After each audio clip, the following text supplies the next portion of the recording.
graças a Deus. Vamos estar orando com nossas crianças nesse momento, nessa manhã. Vamos chamar nossas crianças para estar aqui à frente. Nosso time de crianças, nosso time de bebês. Vamos estar intercedendo pela vida delas, para que o Senhor fale ao coração delas e também ao nosso coração. E o nosso irmão José Carlos vai estar aqui com a gente orando. Feche seus olhos, queridos. Vamos estar colocando nossa vida diante do Senhor e pedindo ao Senhor que venha falar aos nossos corações e também ao coração, né, dos nossos pequeninos. Graças te damos, Senhor Deus, porque Tu és santo e a sua misericórdia se renova cada manhã, Senhor Deus. Por isso estamos aqui, Senhor, para te louvar, para te agradecer e bendizer o teu santo nome. O perdão dos nossos pecados, nós clamamos aí o teu Santo Espírito, Senhor. Que tu venha, Senhor Deus, abrir o nosso coração, abrir a nossa mente. Quando digo nosso, estendemos a todos aqui, tanto as crianças, como as tias, como os adultos, todos nós, inclusive o próprio pregador, Senhor Deus, que a mente seja inspirada por Deus, Senhor Deus.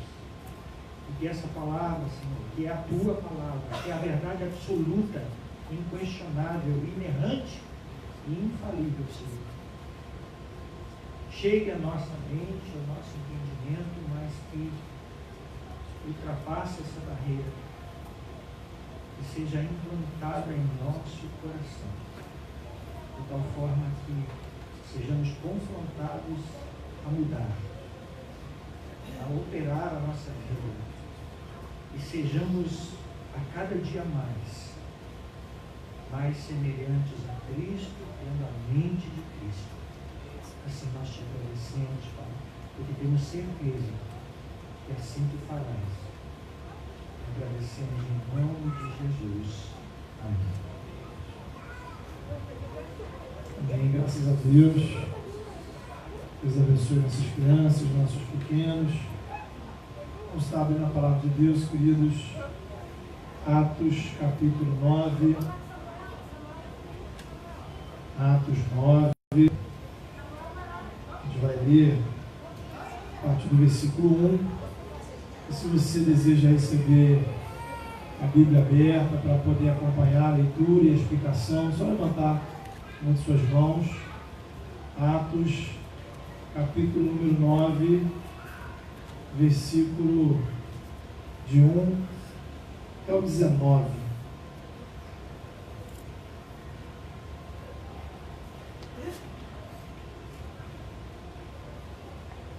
Mais alguém precisa de Bíblia? A palavra de Deus, ela diz assim: Saulo, respirando ainda ameaças e morte contra os discípulos do Senhor, dirigiu-se ao sumo sacerdote e lhe pediu cartas para as sinagogas de Damasco, a fim de que, caso achasse alguns que eram do caminho, assim, homens como mulheres, os levasse presos para Jerusalém. Seguindo ele estrada fora, ao aproximar-se de Damasco, subitamente uma luz do céu brilhou ao seu redor, e caindo por terra, ouviu uma voz que lhe dizia: Saulo, Saulo, por que me persegues? Ele perguntou: quem és tu, Senhor? E a resposta foi: eu sou Jesus, a quem tu persegues. Mas levanta-te, entra na cidade, onde te dirão o que te convém fazer. Os seus companheiros de viagem pararam emudecidos, ouvindo a voz, não vendo contudo ninguém. Então se levantou Saulo da terra, e abrindo os olhos, nada podia ver, e guiando-o pela mão, levaram-no para Damasco. Esteve 3 dias sem ver, durante os quais nada comeu nem bebeu. Ora, havia em Damasco um discípulo chamado Ananias. Disse-lhe o Senhor numa visão: Ananias. Ao que respondeu: eis-me aqui, Senhor. Então o Senhor lhe ordenou: dispõe-te, vai à rua que se chama Direita, e à casa de Judas, e na casa de Judas procura por Saulo, apelidado de Tarso, pois ele está orando. E viu entrar um homem chamado Ananias, e impôs-lhes as mãos para que recuperasse a vista. Ananias, porém, respondeu: Senhor, de muitos tenho ouvido a respeito desse homem, quantos males tem feito aos teus santos em Jerusalém. E para aqui trouxe autorização dos principais sacerdotes para prender a todos os que invocam o teu nome. Mas o Senhor lhe disse: vai, porque este é para mim o instrumento escolhido para levar o meu nome perante os gentios e reis, bem como perante os filhos de Israel, pois eu lhe mostrarei quanto lhe importa sofrer pelo meu nome. Então Ananias foi entrando na casa, impôs sobre ele as mãos, dizendo: Saulo, irmão, o Senhor me enviou, a saber, o próprio Jesus que te apareceu no caminho por onde vinhas, para que recuperes a vista e fiques cheio do Espírito Santo. Imediatamente lhe caíram dos olhos como que umas escamas e tornou a ver. A seguir, levantou-se e foi batizado. Depois de ter se alimentado, sentiu-se fortalecido. Então, permaneceu em Damasco alguns dias com os discípulos. Amém. E queridos, esse texto, nós vamos, o livro de Atos, ele vai começar a contar para a gente a história daquele que na verdade é o personagem mais famoso do próprio livro, que é o nosso famoso apóstolo Paulo. Aqui no texto é chamado de Saulo. Aí tem uma curiosidade, que algumas pessoas acham que o nome foi mudado após a conversão, mas na verdade os dois nomes são equivalentes. Saulo é a forma hebraica e Paulo a forma grega. Então ele não mudou de nome, Os judeus chamavam ele de Saulo, os romanos ou os gregos chamavam ele de Paulo. O nome continuou o mesmo, mas a vida dele mudou. A vida foi transformada. Esse texto é interessante porque exatamente aqui a gente vai ter os dois temas, os três temas aí da nossa série de mensagens. Temos respostas aqui para essas três questões: o que é ser cristão, o que é ser igreja e por que nós precisamos ser os dois. Veja você que nessa altura dos acontecimentos, estamos em uma situação em que este homem, Saulo, não era cristão, não era um convertido, não praticava o cristianismo. Ele era um fervoroso judeu, um homem que levava a sua religião muito a sério, e consequentemente, na cabeça dele, o cristianismo era uma grande ameaça, uma ameaça ao judaísmo. Então, o lance dele era esse negócio de acreditar em que Jesus ressuscitou dos mortos, que não precisava mais de tempo, de lei, de que todos os povos são iguais diante de Deus. Isso tudo para ele era um absurdo. Era necessário, a cabeça de Saulo, literalmente arrancar o mal pela raiz. Assim, Saulo toma para si a missão de ser um caçador de cristãos. Recebe autorização para vir investigar se entre os judeus, se nas sinagogas, alguém estava aderindo ao cristianismo. Ele vai.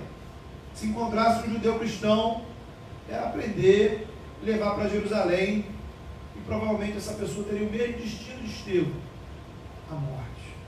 A morte. Até que um belo dia, Saulo sai de Jerusalém em direção a Damasco. Damasco é uma cidade da Síria, até hoje uma cidade muito importante da Síria, ao norte de Israel. E Saulo viajava com uma autorização para prender mais cristãos. E de repente, ele se depara com uma luz fortíssima, brilhou diante dele uma luz fortíssima no céu. Naquele momento ele cai no chão. Aí, pelo amor de Deus, entenda uma coisa: o texto não diz que ele caiu do cavalo, Não tem cavalo na história. Todo mundo acha que Paulo caiu do cavalo, mas não tem cavalo. Ele caiu. Diante daquela luz, ele fica temporariamente cego. Mas, ato contínuo, ele ouve uma voz. E essa voz dizia o seguinte: Saulo, Saulo, por que me persegues? Atônito, ele responde: quem está falando? Né? Quem está falando comigo? Ele estava cego. E a voz responde: eu sou Jesus, a quem tu persegues? Observe você que não foi uma experiência mental de Paulo, né? Não foi uma reflexão que ele fez, algo interior, alguma coisa que ele sentiu. Ele ouviu Jesus falar com ele, tanto que não só ele, mas os outros que estavam com ele também ouviram a mesma voz. A questão interessante é como é que Jesus se apresenta, né? Jesus diz assim: olha, eu sou aquele que você está perseguindo. 2 vezes Jesus fala isso para ele. A pergunta é: quando é que Paulo perseguiu Jesus? Vou pensar sobre isso. Quando é que Paulo perseguiu Jesus? Bem, por um lado é provável que essa seja a primeira vez que Paulo esteja se encontrando com Jesus. Antes disso, durante todo o ministério de Jesus aqui na terra, até a sua ressurreição, Paulo sequer viu Jesus. Portanto, Jesus não estava se referindo a algo que Paulo tivesse feito antes da ressurreição, de forma alguma. Por outro lado, o que acontece depois que Jesus morre na cruz e ressuscita? Ele sobe aos céus. Então Jesus estava nos céus. Então, certamente, Paulo também não tinha condições de perseguir Jesus no céu. Ok? Concorda? Então, antes, Paulo nunca encontrou Jesus, e depois não tinha como ele perseguir pessoalmente Jesus, porque Jesus estava exaltado nos céus. Então, a pergunta é: como é que a gente resolve isso, né? Resta uma alternativa. Jesus estava referindo-se à igreja. À igreja. Porque aí sim, de fato, Paulo era um perseguidor da igreja. Basta você voltar aí no capítulo 8, verso 1, e verificar que quando Estevão foi apedrejado até a morte, Saulo estava lá, consentindo com aquilo tudo. Depois, em Atos 8,3, vai dizer que Paulo estava devastando a igreja. Veja você, indo de casa em casa e arrastando homens e mulheres para a prisão. Não satisfeito em prender crente em Jerusalém, Paulo agora quer ampliar sua perspectiva de atuação, né? Paulo agora quer perseguir em outras cidades. Pega a autorização com os líderes judeus e vai para Damasco. A finalidade dele, perseguir cristãos. Então, queridos, entenda. Quando Jesus diz que Paulo estava o perseguindo, Jesus estava dizendo: olha, você está me perseguindo porque está perseguindo a minha igreja. E aí nós temos um princípio fundamental para responder àquela questão: o que é ser igreja? O que é ser igreja? Veja, Jesus, ele se identifica com a igreja dele aqui na terra. Foi isso que o próprio Jesus ensinou em Mateus 10. Tudo o que fazemos aos discípulos de Jesus, fazemos ao próprio Jesus. Ou seja, o bem que fazemos à igreja é feito a Cristo. O mal que fazemos contra a igreja, fazemos contra Jesus. Isso é importantíssimo, importantíssimo. Porque muitas pessoas hoje em dia querem separar a igreja de Jesus, entre aspas, da igreja composta por seres humanos. Aí a pessoa diz: pô, a igreja de Jesus é linda, a igreja de Jesus é maravilhosa, santa. Mas ora bolas, onde afinal encontra essa igreja de Jesus? Em São Gonçalo deve ter, né? Será que quem é que faz parte dessa igreja de Jesus, né? Seriam os anjos, os serafins, os querubins? A Bíblia, queridos, nos apresenta algo diferente. Igreja não é uma comunidade de almas santas ou anjos perfeitos. Só existe uma única igreja que é composta de pessoas, gente de carne, osso, alma e coração, homens e mulheres pecadores que vivem nessa terra. Jesus não tem igreja em Marte. A única igreja revelada na Bíblia são os discípulos de Jesus, aqueles que creram nele e foram batizados. Isso nos leva a uma questão muito séria. Pois veja você, toda vez que os cristãos estão sendo perseguidos por causa da sua fé, todo aquele que intencionalmente quer prejudicar um cristão por causa da sua fé, está se colocando contra aquele que tem toda a autoridade no céu, na terra e debaixo da terra. Mas aí talvez você diga assim: ah, pastor, mas eu nunca joguei pedra em crente, nunca cuspi em igreja. O que já é uma evolução, né? Mas o que te afeta pode ser um outro problema.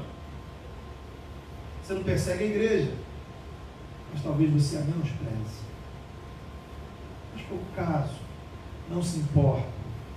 Na prática você é indiferente. Eu quero pontuar o seguinte: a sua indiferença é percebida, a sua indiferença é notada. O seu pouco caso, Jesus presta atenção.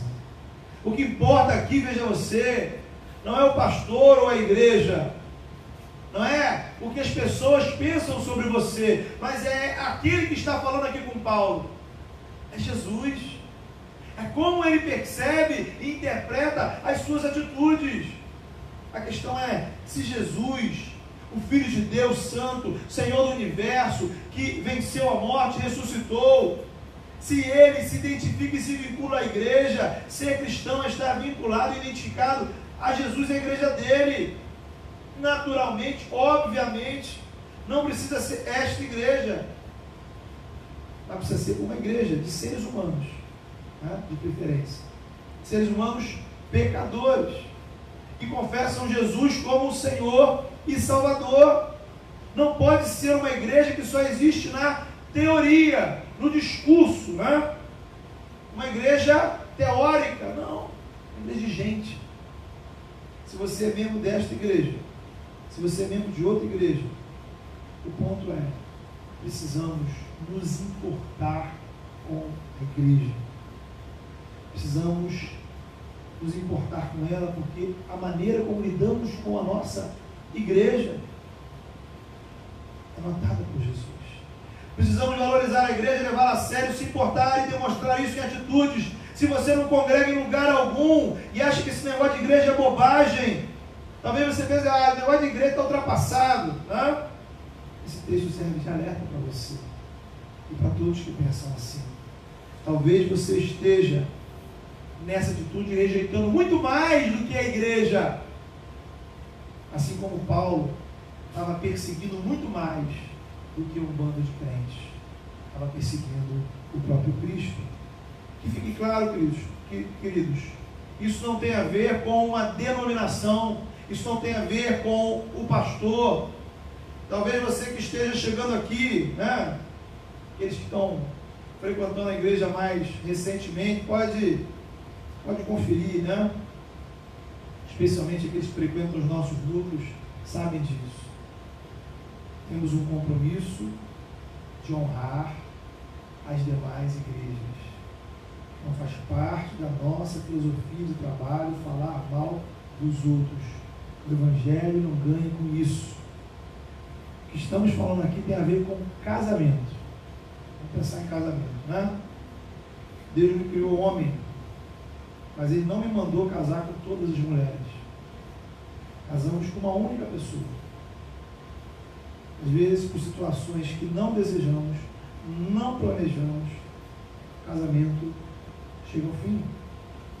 Mas se eu me casar novamente, será não com 10 pessoas, mas com uma única pessoa, né? Eu não exerço meu papel como marido sendo legal e bacana com todas as mulheres do mundo. Meu compromisso é cuidar, honrar e por aí vai, aquela que é a minha esposa. A mesma coisa, queridos. Vai para a igreja. À medida que somos alcançados pela graça de Deus, convertidos pelo Espírito Santo, se cremos em Jesus, somos batizados, inseridos no corpo, fazemos parte da igreja de Jesus aqui na terra. Todavia, como cristãos, vivemos a nossa espiritualidade, exercitamos a nossa vida cristã, servimos a Jesus em uma comunidade específica. Cumprimos uns com os outros e como comunidade os compromissos espirituais que a palavra de Deus nos impõe.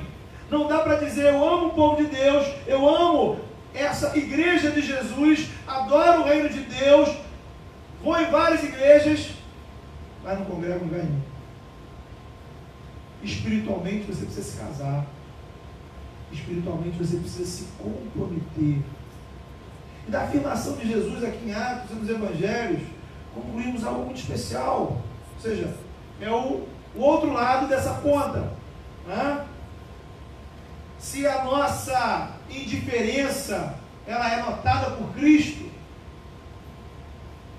quando cooperamos com a igreja, cooperamos com Jesus. Servir a igreja, servir a Jesus, o nosso empenho, nossa participação, nossa contribuição, nosso envolvimento são percebidos pelo Senhor. Vai aparecer lá em Hebreus capítulo 6, versículo 10, o Senhor vai dizer, Deus não é injusto para ficar esquecido do vosso trabalho e do amor que evidenciastes para com o seu nome, pois servis, veja você, servistes e ainda servis aos outros irmãos na fé. O Senhor percebe. A própria vida de Paulo foi transformada por Jesus e ele se tornou um instrumento para abençoar igrejas, plantar igrejas, cuidar de igrejas e ensinar igrejas. E Paulo aprendeu a lição, né? Ele valorizou aqueles que se empenhavam nessa direção. Lá na carta aos Filipenses, Paulo vai falar de Timóteo e Epafrodito. Epafrodito, por exemplo, não era apóstolo, não era pastor, né? Era alguém que servia a Jesus em uma igreja específica, na cidade de Filipos. Paulo chama Epafrodito de cooperador. Ser cristão, queridos, fazer parte da igreja, não é ser protagonista. Protagonista é Jesus. Ninguém aqui é chamado a ocupar o papel principal. Já tem nome. A questão é que a igreja é o palco principal onde a história do reino de Deus está sendo encenada no mundo. E nessa peça, o protagonista é Jesus. E nós somos chamados a sermos cooperadores, coadjuvantes. Uma pergunta interessante é, quem é a plateia? Quem é a plateia? A plateia é o mundo. A plateia é o mundo. Quem não faz nada, quem só assiste, é porque ainda não faz parte. Deus não te chama para a plateia. Ele te chama para sair da plateia, para se envolver, para fazer parte, para ser cooperador na obra, na grande obra que Ele está fazendo. E como a gente canta, vale a pena. Vai valer a pena, já valeu a pena. Por isso Paulo fala de Epafrodito: honrai sempre homens como este. O Senhor não é injusto para esquecer do seu trabalho, do amor que você evidencia pelo nome dele, pela igreja dele, pelo reino dele, por todo o sacrifício, dedicação, renúncia. Tudo que você faz é notado, é percebido e é valorizado por Cristo. Agora, sei que podem existir algumas questões aí na sua cabeça, né? E é importante fazer algumas ressalvas. Em primeiro lugar, nem todo lugar que se chama igreja é de fato uma igreja autêntica de Jesus. Da mesma forma que Jesus ensinou que nem todo aquele que diz Senhor, Senhor, é de fato um filho dele. Então, para ser igreja não basta colocar uma placa. Somos igreja quando somos uma comunidade de pessoas onde o que se crê, o que se prega e o que se vive está baseado na palavra, está baseado em Jesus, está baseado no reino de Deus. Qualquer comunidade nessa forma, qualquer comunidade cuja fé e a prática não estejam fundamentadas na palavra, não será uma igreja de Cristo, uma igreja autêntica de Jesus. Não importa a placa que ela tenha, o nome que ela carregue.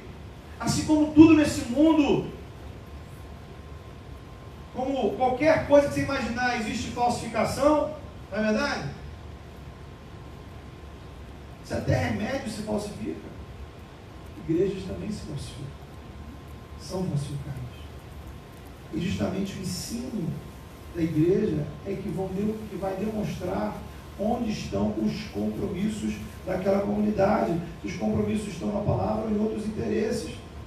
Só que para piorar o cenário, vai dificultar as coisas, existem lugares que teoricamente professam Jesus e a Bíblia, parece um lugar sério, mas à sua frente tem uma liderança doente, manipuladora, gananciosa, obcecada por poder, sucesso, dinheiro. Gente que traz para dentro da igreja todo tipo de superstição, sincretismo e um monte de outras coisas que nada tem a ver com a palavra de Deus, mas apenas servem aos seus sórdidos interesses. Mas aí acontece aquela coisa. Tinha uma placa legal, tinham pessoas que aparentemente eram legais, você não tinha todas as informações e você acabou entrando. E você ficou lá. Duas coisas nesse caminho, né? Uma, por pior que seja o nível espiritual daquela comunidade, se lá você entrou e serviu sinceramente a Jesus, o seu serviço não passa despercebido pelo Senhor. Segunda coisa, depois que a ficha cai, aí às vezes a gente se sente enganado, manipulado, traído, explorado, enfim. Lembre-se, não foi Jesus quem te traiu, não foi a igreja de Jesus que te fez mal, foram pessoas mal intencionadas, mal informadas, mal doutrinadas, pessoas. Mas aí vale o mesmo raciocínio anterior. Tudo que se faz contra o discípulo de Jesus, se faz contra Jesus. Se isso aconteceu com você, creia numa coisa muito importante. Se você sofreu, Jesus sofreu com você. Ele foi ofendido tanto ou mais do que você. E a pergunta é, quem é que vai te curar? É o mesmo Cristo. Onde? É uma comunidade de pessoas pecadoras que, como você, baseados na palavra de Deus, serão usados para abençoar a sua vida e a sua família. Querido, não deixe que o mal que fizeram contra você tire de você a bênção que Jesus tem para a sua vida. Veja um detalhe curioso na história de Paulo, né? Não foi fácil para Paulo achar uma igreja. Parece, a gente não presta muita atenção nisso, mas, em primeiro lugar, as pessoas da igreja de Jerusalém, né, a igreja dos apóstolos, desconfiavam da conversão de Paulo. Né? Então as pessoas eram assim, isso aí, entendeu? Esse camarada, ele pode estar fingindo, está se infiltrando no nosso meio, é um espião judeu, para levar mais crentes para a prisão. Então, a igreja de Jerusalém tinha certo preconceito com Paulo. Então Paulo ficou meio que batendo cabeça, foi para uns cantos que ninguém sabe muito bem, fazer também não sabe o que, lá para o meio de Tarso, até que Deus, veja você, usou um amigo para abençoar a vida de Paulo. Olha a importância dos relacionamentos. Esse amigo, você já deve ter ouvido falar, é Barnabé. Barnabé, e lá no capítulo 5 de Atos, ele é registrado como alguém generoso, que ofertou a igreja. É ele quem vai pegar Paulo, que estava lá, jogado pelos cantos, e vai trazer Paulo para a igreja recém-nascida de Antioquia. E é onde vai se tornar a igreja de Paulo. Dali é que o ministério de Paulo vai desmanchar e ele vai fazer missões em vários lugares. Então, queridos, o que é ser igreja, né? Ser igreja é simplesmente a gente servir a Jesus. Servir a Jesus em comunidade. Uma comunidade que professa o nome de Jesus. É simples, mas às vezes a gente complica. Agora, a pergunta também é, né? O que é ser cristão? Como é que funciona isso? E esse texto também responde isso. Porque aprendemos aqui, veja você, que Deus tem um plano para a sua vida. Deus tem um plano para a sua vida e Ele vai ao seu encontro, mesmo que você não acredite nisso, mesmo que você não esteja procurando o Senhor. Olha o caso de Paulo. Paulo não estava indo para o culto, não é verdade? Ele não estava aquela noite indo para o culto, né? Não tinha um amigo que chamou ele para uma reunião, para o núcleo, para um evento da igreja, né? Ele não estava lendo a Bíblia, né? Nada disso, muito pelo contrário. Ele tinha uma outra visão religiosa, ele estava conscientemente, intencionalmente lutando contra o Evangelho e não tinha crise alguma. Paulo não estava em crise, Paulo estava satisfeitíssimo com a vida que tinha. Mas Deus foi ao encontro de Paulo. Talvez espiritualmente, pensando, a situação de Paulo era o pior estado espiritual possível. Porque era alguém que não acreditava e não estava a fim de acreditar. Estava tudo bem com ele. Mas Jesus foi ao encontro dele. Deus tinha um plano para Paulo. Quando Paulo nem sequer pensava em Jesus. Jesus foi ao nosso encontro. Jesus foi ao encontro daquele que na época era o inimigo número 1 da igreja. Essa é a graça de Deus, filhos. Isso é ser cristão. Ser cristão é entender que Deus vem ao nosso encontro. Mesmo quando a gente não está procurando por Ele. A graça de Deus é que nós somos procurados pelo Senhor, mesmo quando a gente não é bonzinho, mesmo quando a gente não anda certinho, mesmo quando a gente não tem uma vida alinhavada com o Evangelho. Olha Jesus, durante o ministério de Jesus, Jesus não ficou sentado no templo, né, esperando pessoas irem até Ele. Ele foi ao encontro de pessoas, chamou pessoas para serem seus discípulos. Vem, me segue. E ele não procurou apenas entre os religiosos e os de boa reputação. Ele procurou entre os pecadores. Isso é graça. Jesus é o mesmo ontem e hoje. O Evangelho não mudou. Jesus continua vindo ao nosso encontro e nos chamando a sermos discípulos dele.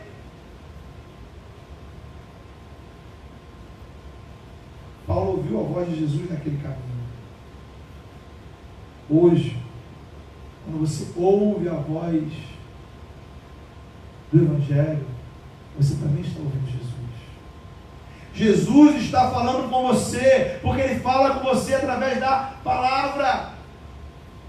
Jesus veio ao nosso encontro quando você ouve a palavra de Deus, e da mesma forma que Jesus chamou Saulo pelo nome, Ele te chama pelo nome, porque o chamado de Jesus é pessoal.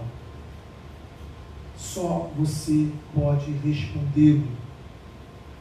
E assim como Paulo, veja, não importa o seu passado, não importa o seu presente, não importa os seus erros, não importa o que as pessoas pensam de você, não importa o que as pessoas vão pensar de você. Imagine se Paulo ficasse matutando ali o que as pessoas pensariam dele. Ou seja, quem vai acreditar em mim? Paulo não ligou para isso. Paulo foi em frente.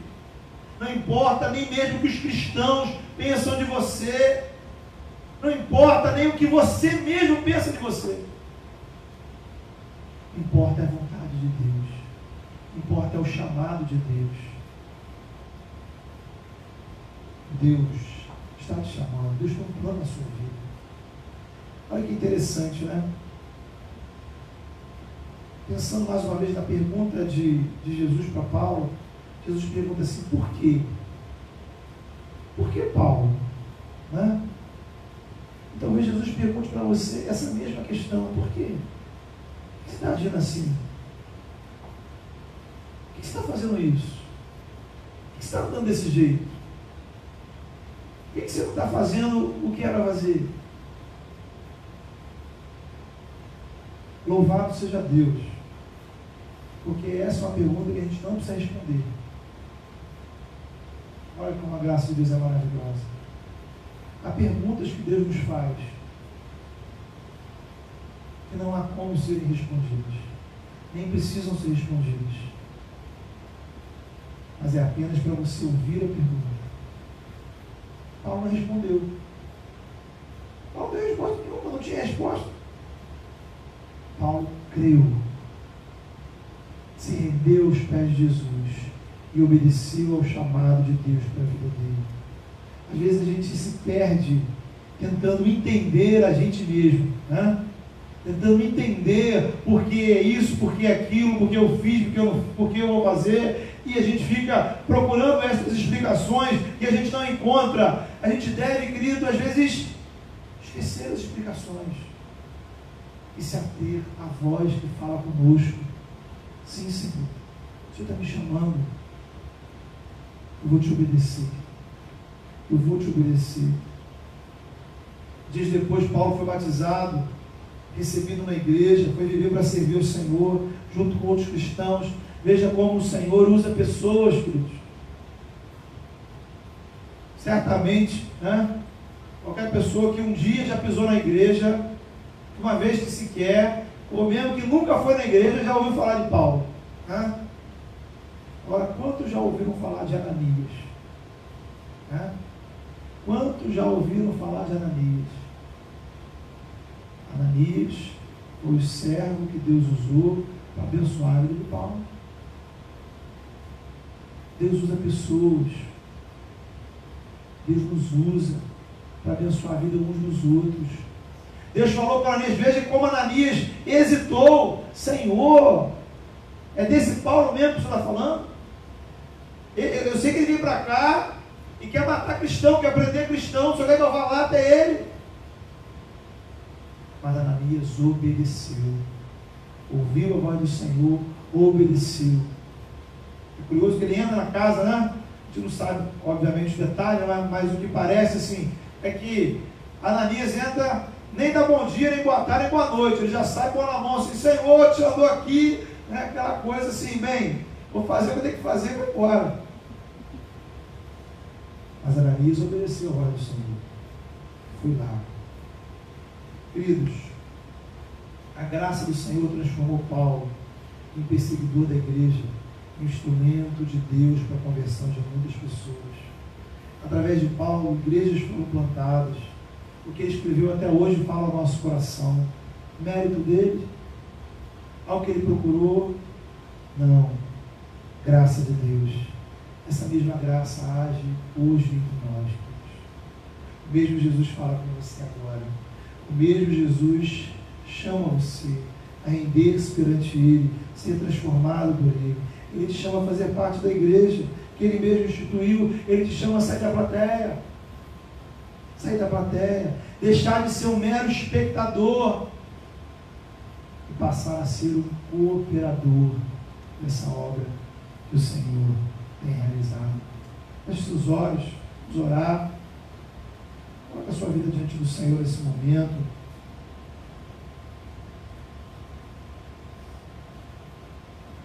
Tente refletir, né, sobre o que Deus tem falado com você, sobre as perguntas que o Senhor tem te feito. Faz uma olhada, pensa em como Jesus tem chamado você. Quais são as perguntas que Jesus te faz? Perceba que as nossas atitudes são notadas pelo Senhor. Talvez ninguém está notando, talvez ninguém está percebendo, talvez ninguém está se importando com o que você está fazendo ou deixando de fazer. Mas o Senhor está atento. Ele está prestando atenção. Às vezes as nossas lutas são grandes, as nossas lutas são difíceis, mas o Senhor está junto com a gente. Não estamos sozinhos. Não estamos sozinhos. Mas talvez você deixou que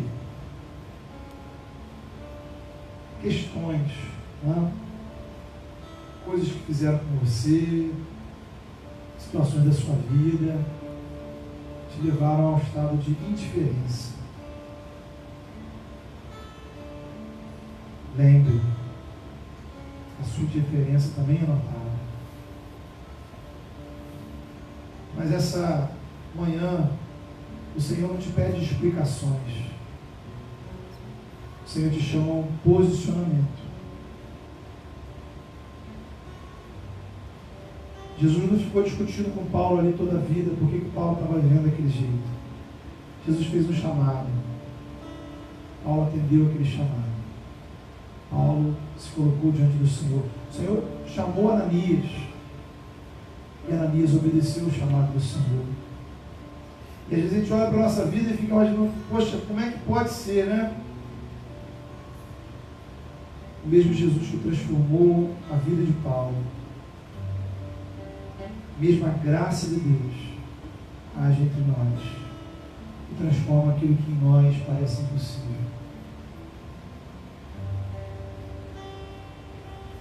Senhor, em nome de Jesus,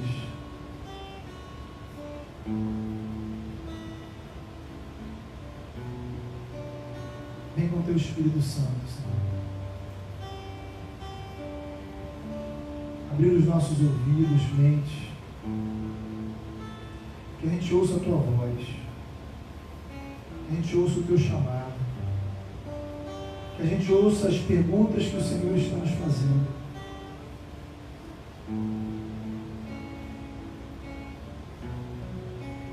Que as perguntas do Senhor, ó Pai, nos incomodem.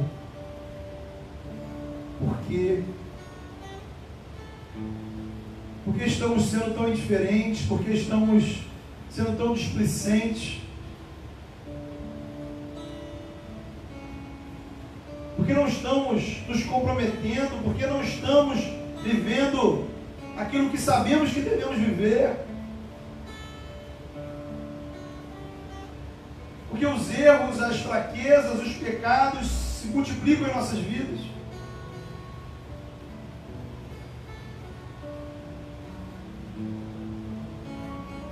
Faz, ó Pai, com que ouçamos, ó Pai, a tua voz. Mas que o teu Espírito Santo também nos mova, Senhor, não apenas a ficar dando explicações, ó Pai, vazias, mas a um posicionamento de homens e mulheres que ouvem o teu chamado e se posicionam a servir ao Senhor,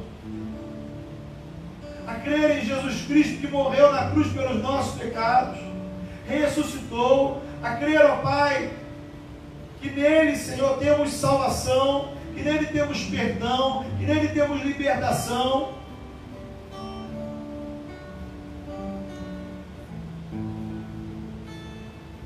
Ó Senhor, move-nos, ó Pai, a um posicionamento de obediência, a um posicionamento, Senhor, de mudança de vida, de mudança de atitudes, de mudança, Senhor, de hábitos. Um posicionamento, Senhor, de compromisso, de santidade, de fidelidade, para a glória do teu nome. Um compromisso de ir na direção que o Senhor nos chama, ainda que se envolva e implique, Senhor, numa revolução no nosso interior e na nossa vida. Um compromisso, Senhor, de ser fiel nas pequenas coisas. Um compromisso de ir ao encontro das vidas, ó Pai, que estão ao nosso caminho, ainda que pareçam totalmente, ó Pai, longe do Senhor, como parecia Paulo aos olhos de Ananias, mas Ananias foi. Um compromisso, Senhor, de seguir deixando que o Senhor mude a nossa vida, permitindo que, Senhor, o trabalho de mudança seja o Senhor que opera em nós. Não há em nós força nem suficiência para mudar as nossas vidas. Muda-nos, ó Pai. Transforma-nos, ó Pai. Faz de nós cooperadores do Teu reino, instrumentos da Tua graça, para a glória do Teu nome. E que a gente possa, Senhor, se alegrar, sabendo que o nosso serviço não é vão diante do Senhor, mas o Senhor é fiel, percebe e valoriza aquilo que nós fazemos em prol do Teu nome e do Teu reino. Age nas nossas vidas nessa manhã. Muda quem precisa ser mudado. Renova quem precisa ser renovado. Corrige quem precisa ser corrigido. Incomoda quem precisa ser incomodado. Para a glória do Teu nome, em nome do Teu Filho Jesus.